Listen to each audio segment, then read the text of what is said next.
Probability पढ़ने जा रहे हैं हम। प्रोबेबिलिटी बहुत ही अच्छा चैप्टर है और सिंपल भी है। सिंपल क्यों है? क्योंकि इसमें फॉर्मूला बहुत कम है। थोड़ी सी चीजें समझना है और उसके बाद प्रॉब्लम्स करना है। परमुटेशन कॉम्बिनेशन का अच्छा नॉलेज होना चाहिए और प्रॉब्लम्स करते वक्त प्रोबेबिलिटी के प्रिंसिपल्स अच्छे से समझ में आने पर उनका यूज करना चाहिए। तो प्रोबेबिलिटी की प्रॉब्लम सॉल्व करना कोई मुश्किल बात नहीं होती, आराम से नंबर लाए जा सकते हैं। और मैंने देखा है कि इसमें लोगों को प्रॉब्लम आती है क्योंकि कई बार स्टूडेंट अच्छे टीचर्स नहीं मिलते हैं जो अच्छे से एक्सप्लेन नहीं करते हैं और प्रैक्टिस नहीं हो पाती है, प्रॉब्लम्स को अच्छी तरह समझ नहीं पाते हैं, कंसेप्ट्स को अच्छे से नहीं समझा पाते हैं। लेकिन मैं चाहता हूं हम इसमें मास्टर हो जाएं क्योंकि इंपॉर्टेंट है। काफी क्वेश्चंस आते रहे हैं और काफी अच्छा चैप्टर भी लगता है मुझे, जब सोचने में कुछ मजा आता है। तो देखते हैं हम रैंडम एक्सपेरिमेंट क्या होता है। Random experiment, an experiment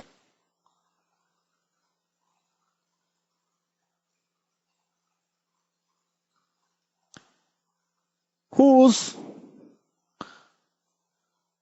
outcome cannot be predicted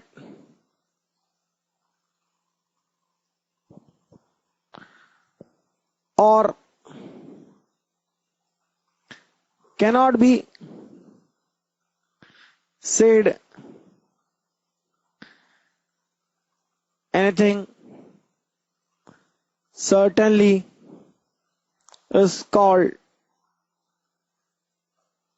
a random experiment।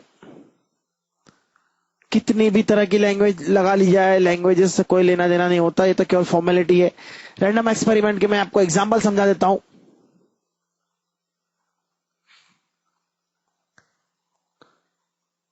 Tossing a coin, tossing a fair coin. जैसे हम कोई कॉइन टॉस करते हैं तो हेड भी आ सकता है, टेल भी आ सकता है, सर्टेनली कुछ नहीं कहा जा सकता। तो इसलिए आउटकम सर्टेनली प्रिडिक्ट नहीं किया जा सकता। हाँ, एक बात जरूर है, हेड या टेल दोनों में से कुछ एक जरूर आएगा, लेकिन सर्टेनली क्या आएगा, एग्जैक्टली क्या आएगा, यह नहीं कहा जा सकता। इसलिए ये एक रैंडम एक्सपेरिमेंट हो गया। Drawing a card from a well shuffled pack of cards. Drawing a card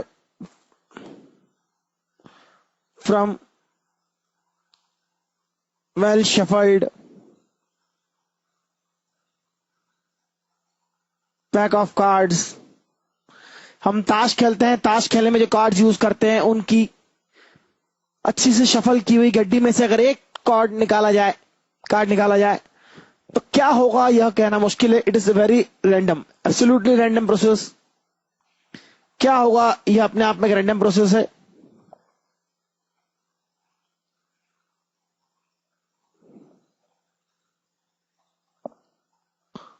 throwing a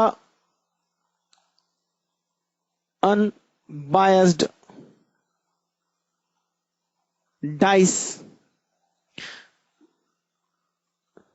throwing an unbiased die is also a well known random experiment।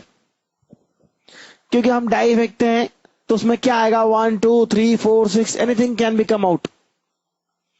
तो यह हमारा एक रैंडम एक्सपेरिमेंट है। तो इस तरह की कोई भी इवेंट जिसके बारे में हम प्रिडिक्ट नहीं कर सकते, that is a random experiment. तो एक ट्रायल, वेल इसे ट्रायल कहेंगे।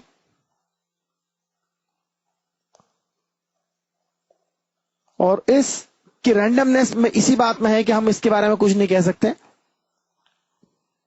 ये देखते हैं सैंपल स्पेस क्या होता है। सैंपल स्पेस, अगर आप एक्सपेरिमेंट या ट्रायल परफॉर्म करते हैं तो इस एक्सपेरिमेंट में जो सेट है, a set of all possible outcomes outcome of a results of a random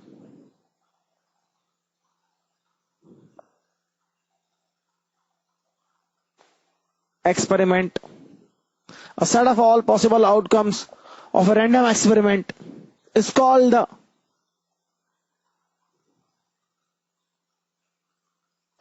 sample space. और जितना एग्जाम्पल से समझ में आता है उतना थ्योरी से कुछ नहीं समझ में आता. और each element is called each element of the sample space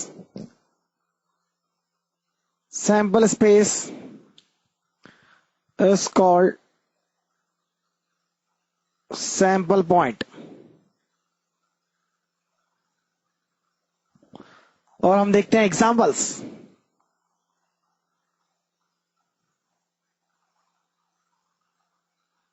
If we toss a coin, then there are two possible results. Only two possible results are there. So, tossing a coin, sample space will be given by either head or tail will come. So, sample space will contain two elements, head and tail. यानी tossing a coin में जो हमारा outcome होंगे तो head होगा या tell होगा. उसी तरह से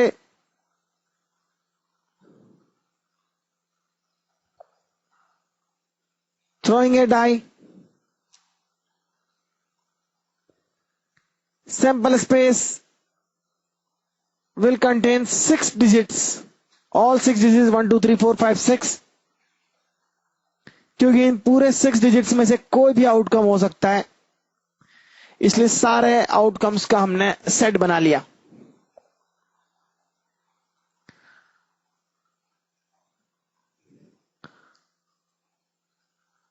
tossing two coins. Tossing two coins, उसमें से एक कॉइन को फर्स्ट कॉइन कहेंगे, दूसरे को सेकंड कॉइन कहेंगे. तो देखिए क्या होगा. अगर या तो दोनों में एच आ सकता है, दोनों में हेड आ सकता है, एक में हेड एक में टेल आ सकता है, पहले वाले में हेड टेल दूसरे में हेड आ सकता है, या दोनों में टेल अपीयर हो सकता है. तो इस तरह से हमारा सैंपल स्पेस हो गया.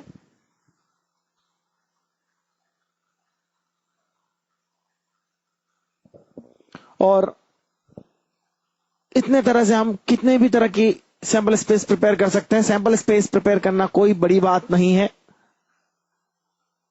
नंबर ऑफ एलिमेंट्स बड़ा इंपॉर्टेंट है. कितने एलिमेंट है इसमें, या 2 एलिमेंट्स हैं, या 6 एलिमेंट्स है, या 4 एलिमेंट्स है. तो आगे देखते हैं हम एलिमेंट्री इवेंट. यदि हमने कोई डाइस थ्रो की और हमें 6 डिजिट्स में से कोई भी एक डिजिट मिली सपोज, तो इस डाई में सिर्फ एक डिजिट की बात की जाए, चलो 4 आउटकम है हमारा और हम 4 एक्सपेक्ट करते हैं और 4 आता है, तो हम इसे एलिमेंट्री इवेंट कहेंगे. क्यों?